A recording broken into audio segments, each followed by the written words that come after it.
obviously there's a lot of stuff that came up when we were What? gone. Yeah, What happened? 6 like months? yeah, Nothing 6 could months. change. Yeah, of course Nothing can not. change. But the big one that just recently happened was, um, you know, they raised the affiliate fees to Oh 4,500. shoot. Some people don't like it.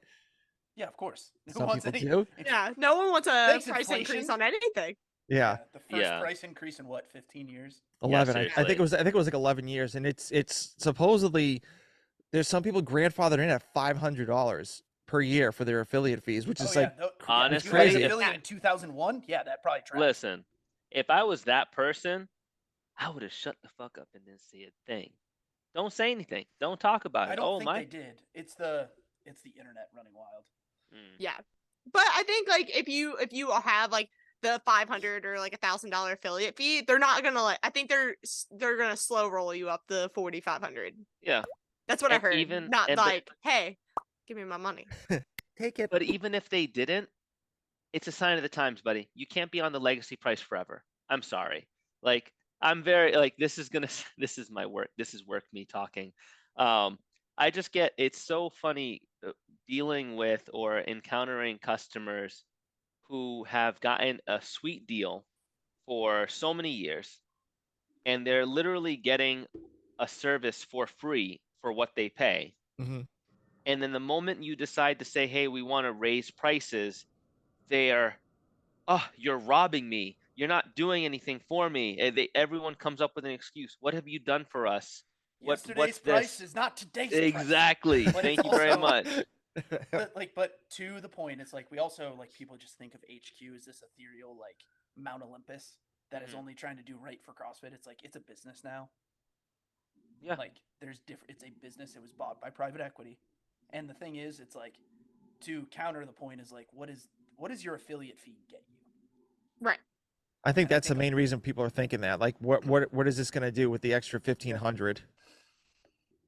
Yeah, on top of what the old 3,000 a year even got you to begin with. So really, what it can get you is you get group rate insurance for like your entire affiliate if anything goes wrong because you're a CrossFit licensed affiliate, which is something not a lot of people. You get cap resources.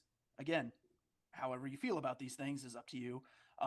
You get anything on the website, all the methodology, all that stuff. Now, to that point, how much is out there already for objectively free? Yeah. So what am I truly getting out of it at the end of the day? And I think that's a actual question to be asking. Well, you Right. think about it this way, right? You have something that's already out there for free, but that was how this whole CrossFit thing started. And so when people decided to affiliate, it was to show support of that so they could continue to do that stuff. So you're basically paying for the bones to keep the structure up and running.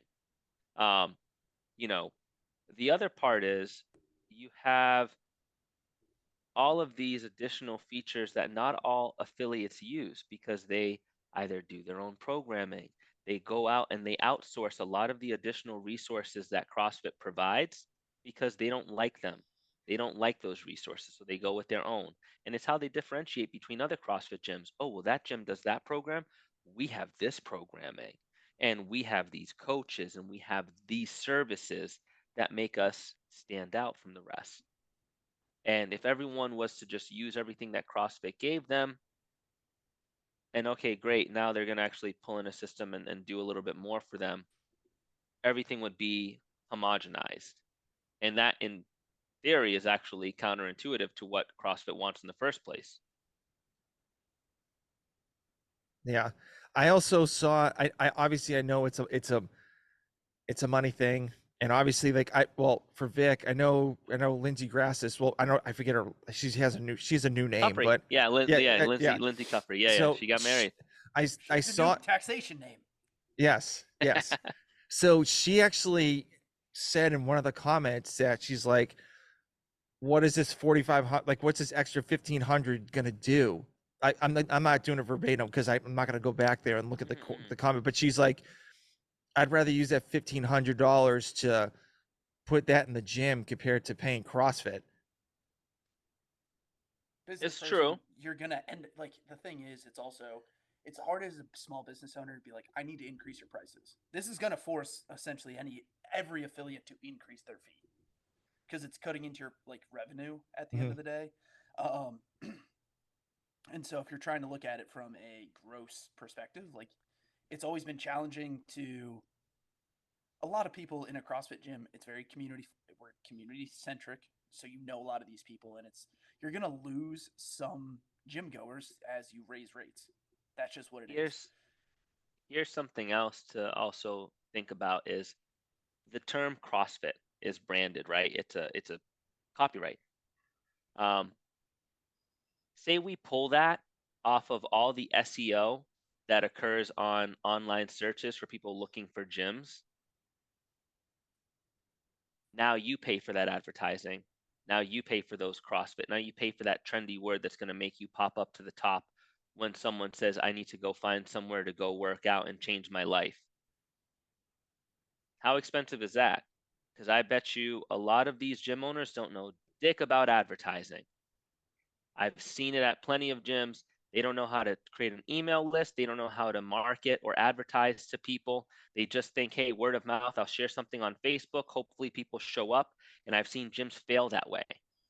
So I hope that with this additional 1,500 that the CrossFit does actually return, some other resource that's going to help them bring more people into that gym and help these gym owners make money. But at the same time, you got to have a little bit of faith because you have been getting a fair amount of value. It's just unrealized because of the situations that we've gone through these past 3 or 4 years. And it's a little cold. It's a little cold, but I'm just like, hey man, $1,500 for a franchise fee. Like you take a look at every other franchise in the world, the fees are always way more than what you're paying for right now. So it was a business choice. You chose to get into this type of business. You chose to have an affiliation or a franchise, essentially, if you will, and these are the fees. Yeah, well, isn't F45 like 10 grand for an affiliate fee or something? It's really up there. Most businesses you'll pay you'll pay an upfront charge and then you end up paying something usually on gross revenue. Like it's never net, it's always gross. So at the end of the day, that's how a lot of those businesses are set up, and which allows them. But when it comes to F45, like they still have a lot more control over a lot of the environment that's within them. Like to be fair and to be fair, when it comes down to like at the end of the day, like CrossFit's never tried to they don't unless you go to the affiliate search portal on the website, you're not getting any marketing from HQ. That's just not a thing. No. Never has been. No. No. Doesn't matter. And you have CrossFit that can come up on a Google search, Google Maps. Like a lot of gyms have ended up rebranding themselves as outside of CrossFit to begin with. So even if you're paying for an affiliation, there's an argument to be had. Increasing the cost is probably going to end up getting rid of a few affiliates, which again, those affiliates were probably going to go away to begin with. And there's also different tiers of the pricing depending on we're looking at it from a just North America, really US centric, Canadian centric side, when there's different tiers of the pricing too, because they did end up lowering affiliation costs in some other places around the world. Hannah, you got something? I know it looked like you were going to say something. No, I mean with me, it's I wish that I really don't mind the price increase, but they needed to bring out they needed to tell what's coming down the pipeline. Good. Yeah, the rollout saying was not ideal because it was essentially it'll be in the frequently asked questions. It'll be in the FAQs. It'll be in the facts that we're giving out in an email to be delivered shortly. Yeah. It's just it's kind of like, all right, I know that we'll talk about the game season, but it's okay, bring out the rule book and then just put everything out out there. So I mean, I do think this could be me trying to be optimistic, but I think CrossFit's going to provide some more resources. But it's just you kind of have to put faith in them, we always have that. That's why we need to stop calling it HQ. because Right. it's not. Like Yeah. you're like it's this ethereal Mount Olympus that people talk to, and it's like, oh, Zeus is up there with like all the other gods, and it doesn't matter, like, because at the end of the day, they're doing something back there, and it's a business. And Yeah, the thing and is, I think I think they're finally coming down to the point that they're going to end up splitting off like competitive CrossFit and mom and pop local community fitness CrossFit.